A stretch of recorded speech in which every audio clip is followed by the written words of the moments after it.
مساء الخير على كل محبي النباتات الداخلية، بين قوسين أحباب مشتل الصوب. النهاردة 29/5، يعني في عز موسم إكسار النباتات الداخلية. وبصراحة كده أنا عندي نبات جربته جدا في أوقات كتيرة إن احنا نعمل منه إكسار، وللأسف فشل معانا. والنهاردة هنعمل منه الإكسار دوت. النهاردة هنعمل إكسار لنبات الدفنباخيا الكاميلا الوايت فيس الورق العريضة. هو نبات إكساره مش سهل، وده طبعا سبب رئيسي ان هو مغلي سعره. النبات ده للاسف سعره غالي بسبب ان هو اكساره مش سهل. النهارده هنقول اسرار اكسار النبات دوت. بس قبل ما نبدا، اللي ما اشتركش في القناه ينزل حالا يشترك في القناه بتاعتنا ويفعل زر التنبيهات عشان يوصله كل جديد. ولو عجبك الفيديو لايك وشير عشان معلوماتنا توصل لكل حته في العالم. معاكم وسام صقر من قناه مشتل الصوبه، خليكم معانا.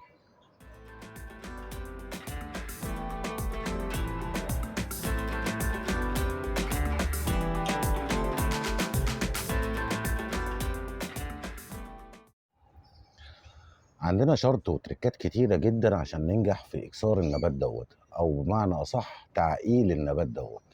خليكم معانا وتابعوا الفيديو لغاية الآخر، علشان في طول ما احنا ماشيين هنقول تركات، والتركات ديت هتنفعك مش في الدفنباخيا كاملة بس، دي هتنفعك في نباتات كتيرة جدا جدا جدا. تقدر تعمل منها إكسار بالطريقة ديت. خليكم معانا. اهم شرط للاكسار نبات الدفنباخيا خصوصا الكاميلا الوايت فيس او الورقه الرفيعه، هو عنصر الوقت. لازم نعمل دوت في وقت يكون في درجه الحراره عاليه جدا، وكمان نسبه الرطوبه عاليه قوي. زي دلوقتي كده، احنا النهارده 29/5، الرطوبه فعلا عاليه قوي. عندنا درجة الحرارة الحمد لله رب العالمين بقت عالية. المهم يعني الجو بقى مناسب جدا لإكسار نبات الدفنباخيا الكاميلا، وإكسار نباتات كتيرة جدا جدا جدا. الدفنباخيا الكاميلا اللي معانا النهارده زي ما انتم شايفين كده فيها عقل كتيرة قوي. هي فيها كمان خلفة اهي، بس احنا مش هنستخدم الخلفة دي، احنا هنسيبها متصلة بمامتها وهناخده العقل دي ان شاء الله رب العالمين. النهارده دي نطلع كمان خلفه اهي، اهي لسه شايفها اهي دلوقتي، خلفه جانبيه اهي صغيره. هنسيبهم متصلين بمامتهم، هنعمل اكسار من العقله اللي فوق. خلينا نقول حاجه مهمه جدا، ان العقد دي احنا شايفين خطوط اهي. الخطوط ديت فيها عقده، ودي العقده ديت هي اللي بتطلع الجذور. كويس.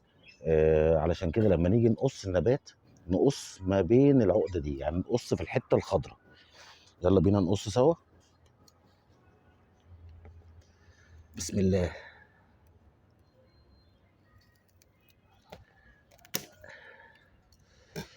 كده احنا قصينا النبات بتاعنا اهو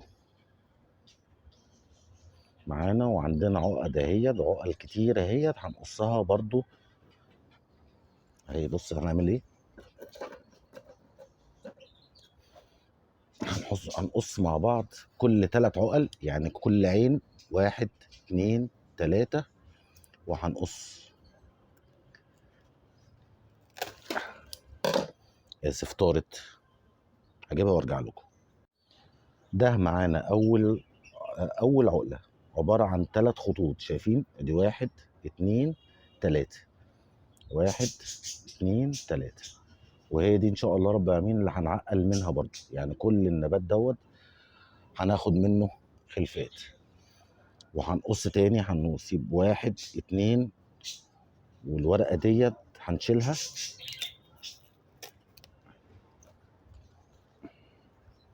وهناخده التالتة. بسم الله.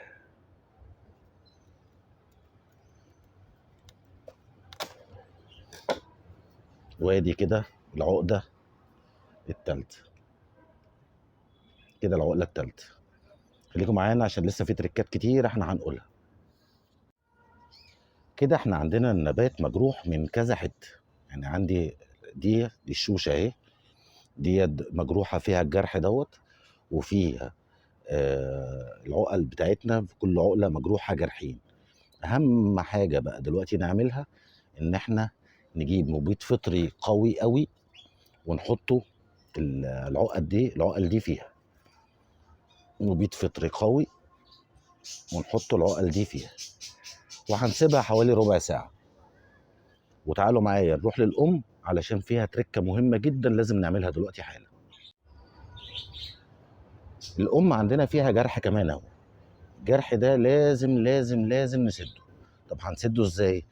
هنجيب شمعة عادية خالص ونولعها ونبدأ نسيح عليها الشمع ونقفل الجرح تماما تماما تماما بالشمع السايح ده.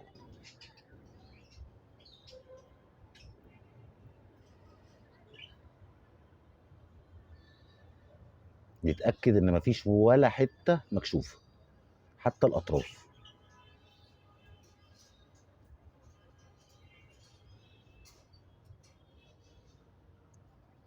الباكو دي تركة مهمة جدا علشان الأم دي ما تصابش بعفن.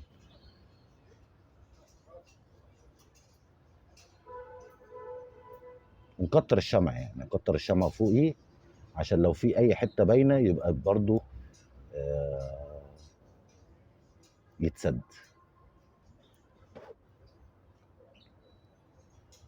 كده يبقى معانا الشمع بالمنظر ده. هناخد بقى النبات الأم ده وهنحطه في مكان متوسط الإضاءة، وفي مكان برضو الرطوبة بتاعته مش عالية قوي علشان الجرح ده برضو ما يصابش بتعفن. الرطوبة بتاعته ما تبقاش عالية خالص، شوية يعني متوسطة.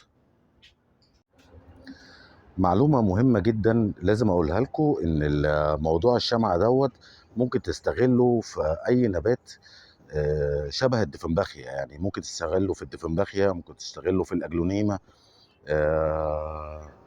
ايه تاني اي نبات العود بتاعه تخين ممكن تعمل دوت. يلا بينا نحضر التربه بتاعتنا. هي التربه بتاعتنا النهارده هتبقى خليط ما بين البيتموس والبرلايت. هنحط برلايت ياما على فكره، 2 بيتموس لواحد برلايت، ودي نسبه كبيره قوي قوي قوي قوي. هنخلط التربه بتاعتنا.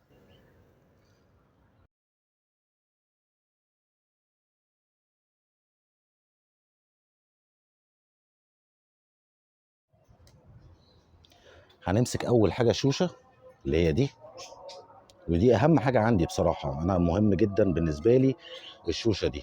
وهنبدا نزرعها. تركه مهمه جدا برضو كالعاده ان انا بستخدم اصغر بوت ممكن يجي فيه النبات. الله اكبر عزيز يا رب. نكمل بعد الاذان. حقا لا اله الا الله سيدنا محمد رسول الله. رجعنا لكم تاني بعد الاذان. دلوقتي احنا جبنا بوت صغير خالص، انا برشح بوت 14. هحط فيه التربه بتاعتنا اللي احنا لسه عاملينها من شويه، وهبدا اغرس فيها النبات بتاعي. بحاول انزله على قد ما اقدر بحيث برضو ما يمسكش ما يجيش جنب البلاستيك اللي تحت ارضيه البوت نفسه. بغرزه على قد ما اقدر لتحت بس بعيد عن البلاستيك اللي تحت. بالنسبه بقى للعقلتين احنا عندنا هنا تركه، خلينا نعملها مع بعض سوا. احنا ملينا البوت بتاعنا، هنجيبه العقده بتاعتنا اللي هي العقله بتاعتنا اللي هي دي، تمام. وهنحطها مش مغروزه قوي، انا حاططها مايله هنا على فكره اهي. هي على فكره تتحط مايله او واقفه او اي حاجه، بس انا بفضل ان احطها مايله بالشكل ده علشان تطلع لي كميه نباتات اعلى. وما بدفنهاش تحت، ما بدفنهاش تحت خالص، بخليها تقريبا يا دوبك متغطيه بالبيتنس. هناخد العقله التانيه بتاعتنا.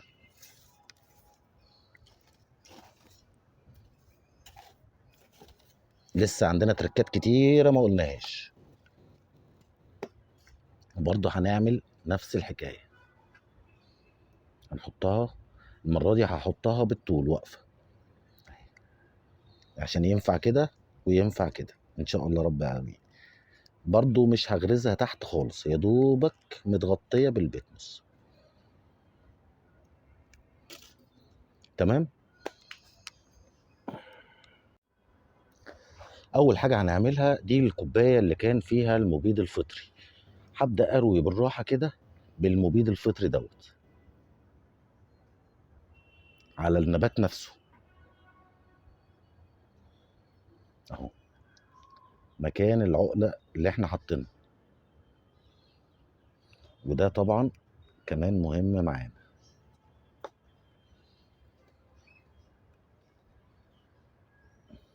بالنسبة للعقلتين دول كده خلاص، دول كده اترووا، اعتبرهم مرويين. وهنروي الشوشة دي. سامحوني الفيديو ممكن يبقى طول شوية، بس احنا بنعمل تريكات مهمة قوي قوي قوي قوي قوي، هتنفعك في نباتات كتيرة، مش الدفنباخية بس، تنفعك في الأجلونيما وهتنفعك في نباتات كتيرة جدا هتمشي معاك. كده احنا الشوشة بتاعتنا رويناها رية غمر، والعقلتين الوسطيتين رويناهم نص راوية كده، يعني يا دوبك ندينا البيتموس. يلا بينا بقى اقول لكم سر اسكندراني. السر ده الناس قليله قوي قوي قوي اللي تعرفه، وبصراحه لما اتقال لي انا جربته وهو سحر، هو هايل فعلا فعلا فعلا. انا بجيب بوت كبير، وبحط فيه العقل بتاعتي، يعني النباتات اللي فيها العقل اهي بغرزها فيها، يعني الشاليه الصغيره اهي بغرزها. البوت ده فيه رمله اهو زي ما انتم شايفين، رمله صفراء كويس، وبغرز البوت نفسه في الرمله، بغرزه في الرمله. ده له مفعول السحر، انا بصراحه مش عارف بيعمل ايه، بس هو ده فعلا له مفعول السحر، بيخلي النباتات بتاعتنا تجدر بسرعه قوي. بصوا كده،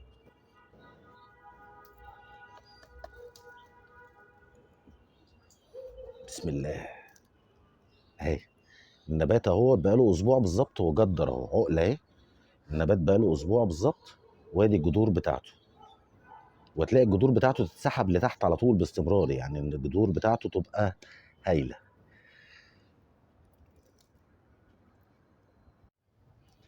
فضينا البوت من النباتات القديمه اللي هي جدرت خلاص، ونبدا نعمل لها حفره عشان نسقط فيها كل عقله.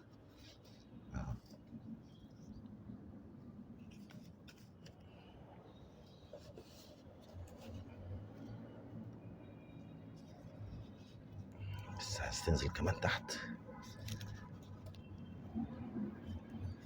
هو تقريبا الرمله الصفراء بت بتدفي النبات او جذور النبات، انا بصراحه مش عارف، بس هي لما انا جربت حد قال لي على المعلومه ديت، ولما جربتها لقيتها هايله قوي، واشتغلت معايا كويس جدا جدا جدا. احط التالتة اهي اللي هي الشوشه،